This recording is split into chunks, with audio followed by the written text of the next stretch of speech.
जय श्री राम दोस्तों। कहानी अच्छी लगे तो कहानी को लाइक, शेयर और कमेंट करना बिल्कुल मत भूलिएगा। कमेंट में जय श्री राम लिखना तो बिल्कुल भी मत भूलिएगा। देरी ना करते हुए कहानी का शीर्षक है सत्संग का असर। डाकुओं का एक दल था।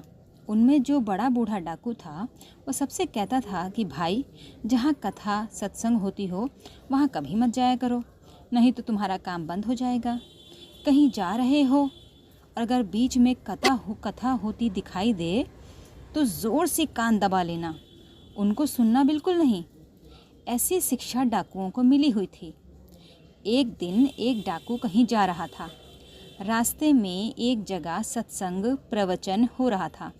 रास्ता वही था, उधर ही जाना था। जब वह डाकू उधर से गुजरने लगा तो उसने ज़ोर से अपने कान दबा लिए। चलते हुए अचानक उसके पैर में एक कांटा लग गया।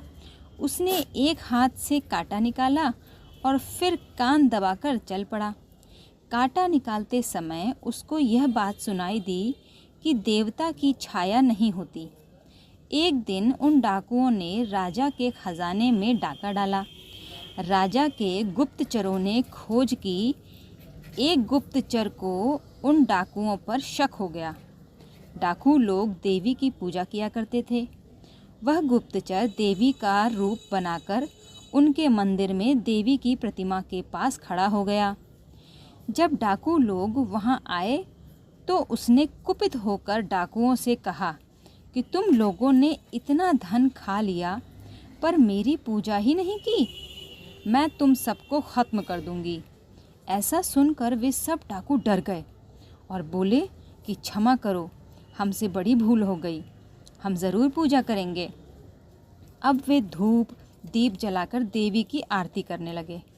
उनमें से जिस डाकू ने कथा की यह बात सुन रखी थी कि देवता की छाया नहीं होती, वह बोला, यह देवी नहीं है, देवी की छाया नहीं पड़ती, पर इसकी तो छाया पड़ रही है।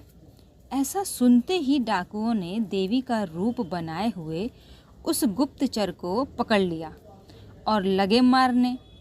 वे बोले कि चोर तो तू है, हम कैसे हैं, हमने चोरी की ही नहीं। वह गुप्तचर वहाँ से भाग गया। सत्संग की एक बात सुनने से ही फ़र्क पड़ गया। कहानी आपको कैसी लगी कमेंट बॉक्स में जय श्री राम लिखकर ज़रूर बताइएगा। तब तक के लिए नमस्ते।